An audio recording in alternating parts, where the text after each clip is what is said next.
सत्र से पहले रांची में बैठकों का दौर शुरू हो रहा है। पहले बीजेपी, उसके बाद फिर महागठबंधन की बैठक बुलाई गई है। शीतकालीन सत्र की तैयारियों को लेकर बीजेपी ऑफिस में बीजेपी विधायक दल की बैठक बुलाई गई है। वहीं सीएम हेमंत सोरेन के आवास पर भी महागठबंधन विधायक दल की बैठक होने वाली है। तो कल से यानी सोमवार से शुरू होना है विधानसभा का सत्र झारखंड में, और इसी को लेकर चाहे सत्ता पक्ष हो, जो महागठबंधन के राजनीतिक दल हैं, उनसे जुड़े हुए सभी जनप्रतिनिधि इस मीटिंग में शामिल होने वाले हैं। वहीं इससे पहले बीजेपी की भी विधायकों की एक बैठक है। अपने अपने तरीके से सब रणनीति तैयार करेंगे कि एक तरफ बीजेपी की कोशिश होगी सरकार को कैसे घेरा जाए, किन सवालों पर सरकार से बात रखनी है। वहीं अपनी भावी तैयारी इस पूरे मसले पर महागठबंधन भी कर रहा है, इसको लेकर भी मीटिंग बुलाई गई है। और इसी महत्वपूर्ण डेवलपमेंट पर, इन बैठकों पर बात करने के लिए हमारे साथ जी बिहार झारखंड चैनल के झारखंड रेजिडेंट ये भाई अपना खुद का सुपरमार्केट बना के महीने का 10 लाख कमा रहे हैं। हाँ, सिर्फ पैसे वाले नहीं, आप भी कर सकते हैं। फ्रीडम ऐप को अभी डाउनलोड कीजिए। एडिटर मनीष मेहता हमारे साथ जुड़ रहे हैं। मनीष, क्या रणनीति हो सकती है, चाहे सत्ता पक्ष की हो या फिर विपक्ष की, कल होने वाले विधानसभा सत्र की शुरुआत को देखते हुए? देखिए रविंद्र, इस वक्त मैं मुख्यमंत्री के आवास के ठीक बाहर हूं और आपको बता दें कि यहां पर यूपीए फ्रंट की बैठक कॉल की गई है।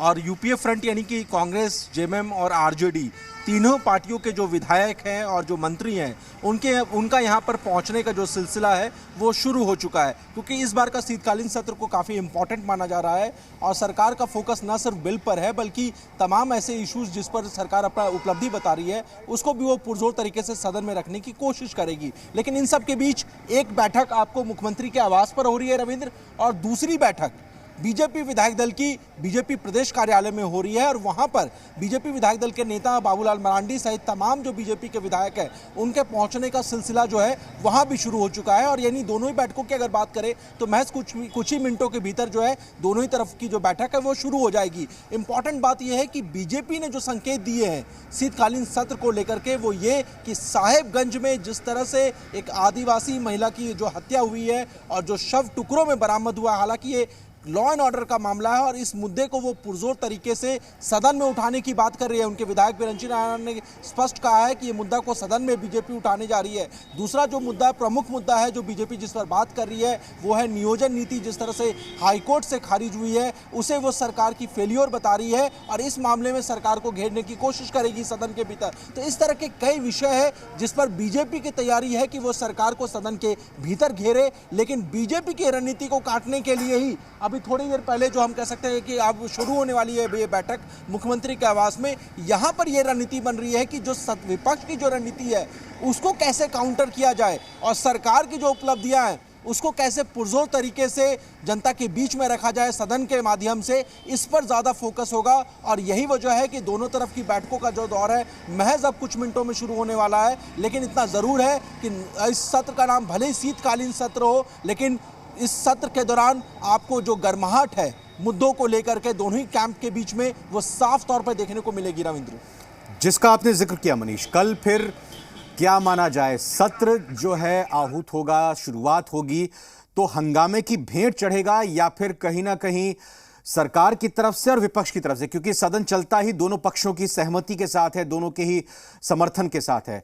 नजर क्या आ रहा है कि कहीं हंगामे की भेंट तो ना चढ़ जाए, या कोशिश रहेगी दोनों ही पक्षों की कि चर्चा हो, विपक्ष के जो सवाल हो सरकार उनके जवाब देने के लिए सामने आए, और जो सरकार अपनी तरफ से बात रखना चाह रही है विपक्ष को भी इसमें समर्थन देना चाहिए या फिर बहस करनी चाहिए?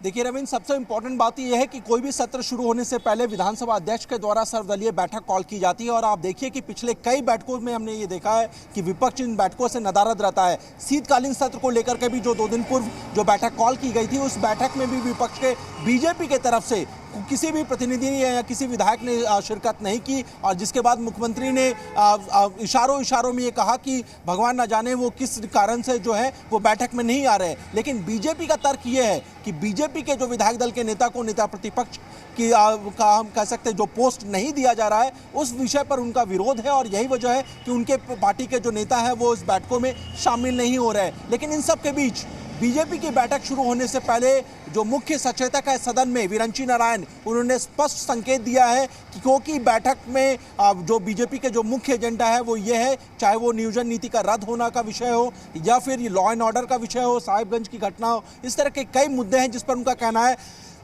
कि सरकार से वो उस पर जवाब चाहते हैं। और उनका विरंची नारायण ने यहाँ तक कहा कि अगर उन्हें संतोषजनक जवाब नहीं मिला तो ऐसी सूरत में हंगामा होना लाजमी है। यानी आप समझ सकते हैं कि विपक्ष ने तेवर तल्ख कर रखे हैं, स्पष्ट संकेत दे दिया है कि अगर उनके द्वारा उठाए गए मुद्दों पर अगर उन्हें संतोषजनक जवाब नहीं मिला तो हंगामा होने के पूरे आसार है। और यही वजह है कि आज यूपीए फ्रंट की बैठक में विपक्ष के हंगामे की काट क्या हो सकती है, इस रणनीति पर सत्ताधारी दल जो है रविंद्र यहाँ पर मंथन कर रहा है। थोड़ी देर में बैठक शुरू होगी और कांग्रेस, जेएमएम, आरजेडी तमाम पार्टियों की स्ट्रैटेजी यही है कि न सिर्फ जो बिल है उसे पास कराया जाए बल्कि सरकार के जो अचीवमेंट्स है उसे पुरजोर तरीके से सदन में रखा जाए और विपक्ष द्वारा जो मुद्दे उठाए जा रहे हैं उन मुद्दों पर जो है सत्ता पक्ष के द्वारा उठाई जा रही बातों का वजन ज्यादा हो, इसका फोकस इस बैठक के दौरान देखने को मिलेगा।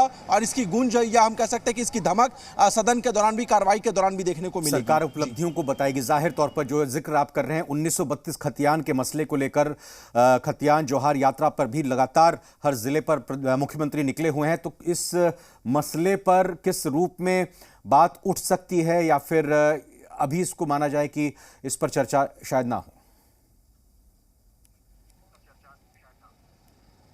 रविंद्र, एक बार फिर से सवाल दोहराएं अपना। खतियान जोहार को लेकर, या यूं कहें कि खतियान जोहार यात्रा को लेकर जो निकले हुए हैं मुख्यमंत्री, और आपने कहा कि सरकार अपनी उपलब्धियों की बात रखी, तो 1932 खतियान के मामले में भी क्या विपक्ष कुछ और रणनीति बना सकती है आगे चलकर?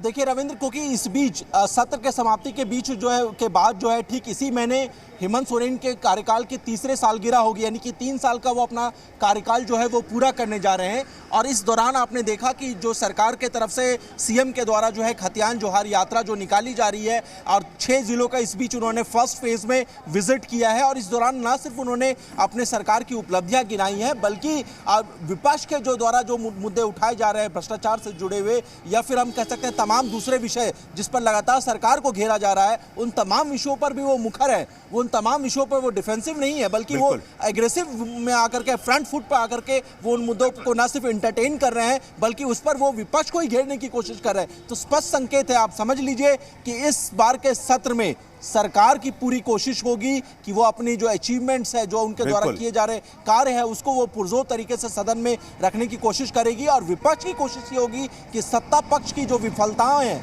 उन विफलताओं को वो पुरजोर तरीके से उठाए ताकि जनता के बीच में ये मैसेज जा सके कि सरकार जो है लोकल पब्लिक इश्यूज पर जो है वो पूरी तरह से फेल हो चुकी है। देखने वाली बात यह है कि सत्र जब कल शुरू होगा तब वहां पर क्या तस्वीर हमें निकल करके सामने आती है। बिल्कुल मनीष मेहता, बहुत बहुत धन्यवाद आपका फिलहाल के लिए, इस पूरी जानकारी देने के लिए, इस खबर पर बात करने के लिए। और नजर बनाए रखिएगा जो मीटिंग और जो बैठक इस वक्त चल रही है यहाँ मुख्यमंत्री आवास के बाहर आप मौजूद हैं। आगे आपसे अपडेट और जरूर लेंगे। ये भाई अपना खुद का सुपरमार्केट बना के महीने का 10 लाख कमा रहे हैं। हाँ, सिर्फ पैसे वाले नहीं, आप भी कर सकते हैं। फ्रीडम ऐप को अभी डाउनलोड कीजिए।